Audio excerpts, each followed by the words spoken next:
என் அன்பு உள்ளங்களுக்கு வணக்கம். இன்னைக்கு நான் கோதுமை அல்வா செய்ய போகிறேன். அந்த கோதுமை அல்வாவில் புதுசாக ஒரு பொருள் சேர்க்க போகிறேன். அது என்னென்னு அப்புறம் சொல்கிறேங்க. இப்போ நம்ம சப்பாத்தி மாவு பிசைகிற மாதிரி ஃபஸ்ட்டு மாவை பிசைஞ்சுக்கலாம். இதில் நான் 1 டம்ளர் கோதுமை மாவு எடுத்துருக்கிறேன். இதை பிசைஞ்சுக்கலாம். சப்பாத்திக்கு எப்படி பிசையுமோ அதே மாதிரி பிசைஞ்சிக்கலாம். இப்போ நல்லா மாவு பிசைஞ்சாச்சுங்க. இப்போ நான் இந்த டம்ளரில் 1 டம்ளர் கோதுமை மாவு எடுத்தேன். இதில் 3 டம்ளர் தண்ணி ஊற்றணும். 1:3 அப்படிங்கிற மாதிரி 1 டம்ளர் மாவுக்கு 3 டம்ளர் தண்ணி ஊற்றணும். இந்த தண்ணியை இதில் ஊற்றிடலாங்க.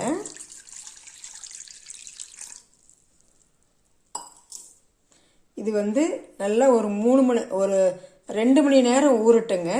அதுக்கப்புறம் நம்ம பார்க்கலாம்.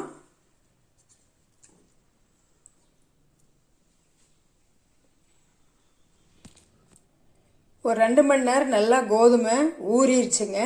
இப்போ இதை நம்ம நல்லா போட்டு பிசைஞ்சுக்கலாங்க. பிசைஞ்சு இதில் இருக்கிற பால் எடுத்துக்கலாம். இப்போ இது நல்லா அந்த மாவு ஊறின மாவு நல்லா கரைச்சாச்சுங்க. இது நான் கடையில் வாங்கலை.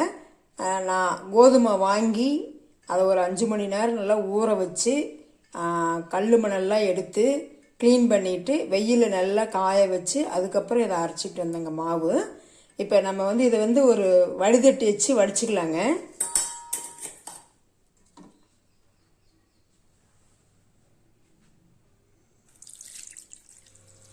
இந்த மாதிரி நல்லா வடிச்சுக்கோங்க. கரண்டியில் நல்லா கிளறி விட்டு நல்லா வடிச்சுக்கோங்க. இப்போ நம்ம இதை நம்ம கீழே போட்டுடலாம். கீழே போட்டுறாதீங்க. செடி ஏதாவது எந்த செடிக்கு இருந்தாலும் செடிகளில் போடுங்க, அது உரமாயிரும். இதை நம்ம 1 மணி நேரம் விட்டுறலாங்க. ஏன்னா இதுலேயும் அந்த கோதுமை பால் அடியில் தங்கிக்கும், மேலே தண்ணி நிற்கும். ஒரு 1 மணி நேரம் கழிச்சு பார்த்தோம்னா அந்த மாதிரி ஆகும். 1 மணி நேரத்துக்கு அப்புறம் பார்க்கலாங்க. கோதுமை பால் நம்ம அரைச்சி 1 மணி நேரம் விட்டுருந்தோம் இல்லைங்களா. இப்போ அது மேலால் அப்படியே தண்ணி தேங்கி நிற்குது பாருங்க. இந்த தண்ணி நம்ம எடுத்துடலாங்க. அப்படியே மேலால் இருக்கிற தண்ணி அப்படியே வடித்து இருத்துடலாங்க. அப்படியே ஸ்பூன்லேயே எடுக்கலாம். அப்படியே லேசாக அவ்வளோதான். அது கலந்து அப்படியே நிறுத்திடலாங்க. இப்போ இவ்வளோ தண்ணி இருந்துச்சு இல்லைங்களா, இது நம்ம எடுத்தால் தான் நமக்கு அல்வா நல்லாயிருக்கும்.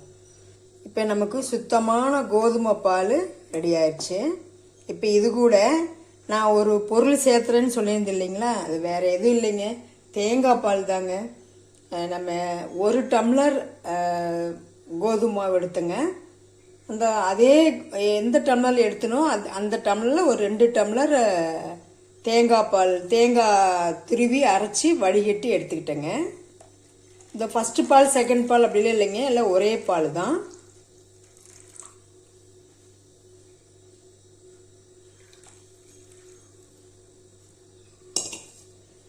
ரெண்டையும் நல்லா கலக்கிக்கலாங்க.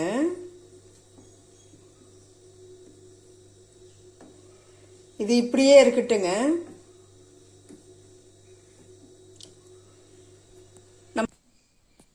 இப்போ நான் கோதுமை பிசையும் போது உப்பு போடலைங்க. அதனால் நம்ம எந்த ஸ்வீட் செஞ்சாலும் கொஞ்சம் நமக்கு சுகர் சேர்த்துணும். இந்த ஸ்பூனில் நான் ஒரு 1/2 ஸ்பூன் உப்பு போட்டுக்கிறேங்க. இப்போ இதில் நம்ம நெய்யோ இல்லை எண்ணெயோ எதுவுமே சேர்த்துறது இல்லைங்க. இப்போ இந்த தேங்காய் பாலில் வச்சு தான் நம்ம கோதுமை அல்வா கிளற போகிறோம். இப்போ இங்கே பார்த்தீங்கன்னா நான் 1 டம்ளர் இந்த டம்ளரில் 1 டம்ளர் கோதுமை மாவு எடுத்தேங்க. இது 1.5 டம்ளர் நான் கருப்பட்டி துருவி சேர்த்துறேன். இதில் ஒரு 1/4 டம்ளர் தண்ணி ஊற்றி நல்லா அந்த கருப்பட்டி நல்லா கரைச்சிக்கலாங்க. எதுக்காகனா இதில் ஏதாவது தூசு மண் இது மாதிரி கருப்பட்டியில் இருக்குங்க. கருப்பட்டி நம்ம குண்டு வெல்லம் போட்டுக்கலாம், அல்லது கருப்பட்டி போட்டுக்கலாம், அச்சு வெல்லம் போட்டுக்கலாம். இது நான் இன்னைக்கு கருப்பட்டி போட்டிருக்கிறேங்க. இதில் தூசு மண் இருக்கும், அதனால நல்லா கரைச்சி துருவி கரைச்சி நல்லா வடிகட்டிக்கலாங்க. வெள்ளை இந்த கருப்பட்டி கரையிட்டுங்க கொஞ்ச நேரம். வெல்லத்தை கரைச்சி வடித்து எடுத்துக்கிட்டேங்க. இப்போ நான் ஒரு கடாய் வச்சுருக்கேன். இப்போ இந்த தேங்காய் பாலும் கோதுமை பாலும் கலந்து வச்சுருக்கோம் இல்லைங்களா, இதை ஊற்றி நல்லா கிளறலாங்க.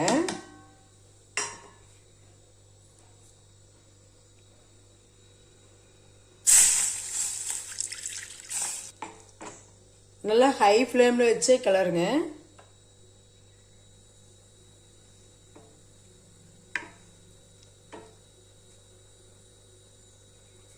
நல்லா அடி பிடிக்காம நல்லா கிளறுங்க.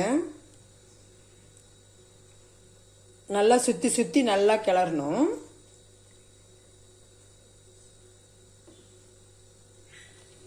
பாருங்க, நல்லா இந்த பதம் மீடியமாக வச்சு கிளறுங்க. ஹை ஃப்ளேம் வேண்டாம், கையை ரொம்ப கொதிக்க ஆரம்பிச்சுன்னா கையில் படும். இப்போ இந்த பதம் வந்த உடனே சிம்மில் வச்சுக்கோங்க அடுப்பை. இப்போ நம்ம அந்த கருப்பட்டி கரைச்சி வச்சுருந்தோம் இல்லைங்களா, அந்த கரைசலை ஊற்றிக்கலாம்.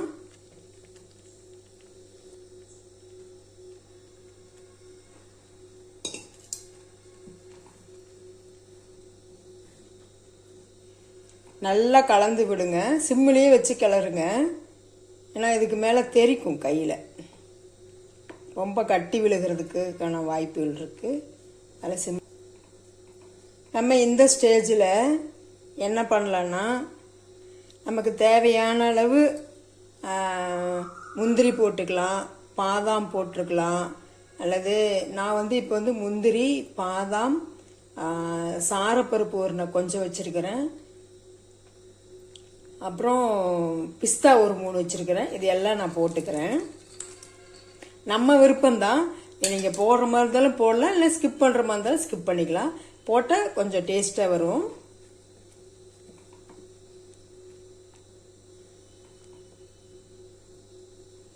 நல்லா கலந்து விட்டுக்குங்க. அடி பிடிக்காமல் நல்லா கலரணும். இதுதாங்க பதம். நம்ம ஒட்டாமல் நல்ல ஒரு 20 நிமிஷம் 25 நிமிஷம் ஆகுங்க. நல்லா பதமாக வந்துருச்சு பாருங்கள். இதை விட இன்னும் கெட்டியாக போனாலும் நல்லா இருக்காது. ஆறுனதுக்கப்புறம் கொஞ்சம் அப்படியே தளன்னு நல்லா இருக்குங்க, சாப்பிட்றதுக்கு ஜூஸியாக இருக்கும். இப்போ நம்ம வேறு பிளேட்டுக்கு மாற்றிடலாங்க. சரிங்களா, ஒட்டாமல் வரும். அப்படியே அடி பிடிக்கல பாருங்கள், அடி பிடிக்கல, ஒன்றும் பண்ணல. அப்படியே நீட்டாக வந்துருச்சு, ஒட்டாமல் சுருண்டு வருது பாருங்கள். இப்படி எடுத்து போட்டோம்னா அப்படியே டக்குன்னு விழுகணும். நம்ம கருப்பட்டி போட்ட அல்வா சூப்பராக ரெடி ஆயிடுச்சுங்க. நான் கருப்பட்டி போட்டனால கலர் இந்த கலர் வருதுங்க. ஆனால் வெல்லம் போட்டால் கலர் அல்வா கலரே வரும். இது நான் கருப்பட்டி போட்டேன். நான் இது பாரம்பரியமாக கருப்பட்டி போட்டு செஞ்சால் சூப்பராக இருக்கும் அப்படின்னு சொல்லிட்டு கருப்பட்டி போட்டேன். நீங்கள் வெல்லம் வேணாலும் போட்டுக்கோங்க. அச்சு வெல்லம் போடலாம், குண்டு வெல்லம் போடலாம். சூப்பராக ரெடி ஆயிடுச்சு. இது நம்ம மறந்துடுறோங்க. பாரம்பரியம் மிக்க இந்த அல்வாவை நீங்கள் குழந்தைங்களுக்கு செஞ்சு கொடுங்க. ஏன்னா தேங்காய் பாலும் உடம்புக்கு ரொம்ப ரொம்ப நல்லது. நெய் விலை அதிகம்தான், அதிகமாக வாங்கி நம்ம யூஸ் பண்ணுறதுக்கு பதிலாக இந்த மாதிரி தேங்காய் ஒரு மூடி தேங்காய் இருந்தால் போதுங்க. அல்லது இன்னும் கொஞ்சம் அதிகமாக செய்யணும்னா ஒரு தேங்காய் போட்டுக்கலாம், அவ்வளோதான். ஈஸி. நமக்கு தேங்காய் அவ்வளோ ஒரு நல்ல ஒரு எனர்ஜி. தேங்காயை சாப்பிட்டுவே நமக்கு இந்த கேன்சர் செல் எல்லாமே அழிஞ்சு போகுது அப்படிங்கிற மாதிரி சொல்கிறாங்க. நீங்கள் இந்த தேங்காய் பால் அவ்வளோ சத்து மிக்கது. இதை நீங்கள் குழந்தைங்களுக்கு அடிக்கடி செஞ்சு கொடுங்க, ரொம்ப ரொம்ப நல்லது. கோதுமை நீங்கள் கடையில் வாங்க வேண்டாம், நம்ம கோதுமையை வாங்கி அரைச்சி அப்படி பாரம்பரியமாக செஞ்சு கொடுங்க. இது ரொம்ப ரொம்ப நல்லா இருக்குது. தேங்காய் பால் ஊற்றி நம்ம செய்கிறதுனால அந்த மாவு கிளறும் போது மட்டும் தேங்காய் பால் வாசம் சும்மா லைட்டாக வரும், அவ்வளோதான். சாப்பிடும் போதெல்லாம் அந்த தேங்காய் பால் வாசம்லாம் வராது. தேங்காய் வாசம் வராது. ரொம்ப நல்லா இருக்குது சாப்பிட்றதுக்கு. இதுமாரி நீங்களும் செஞ்சு பார்த்துட்டு நல்லா இருந்துச்சுன்னா ஃப்ரெண்ட்ஸ் ரிலேட்டிவ்க்கு ஷேர் பண்ணுங்கள். தேங்க்யூ.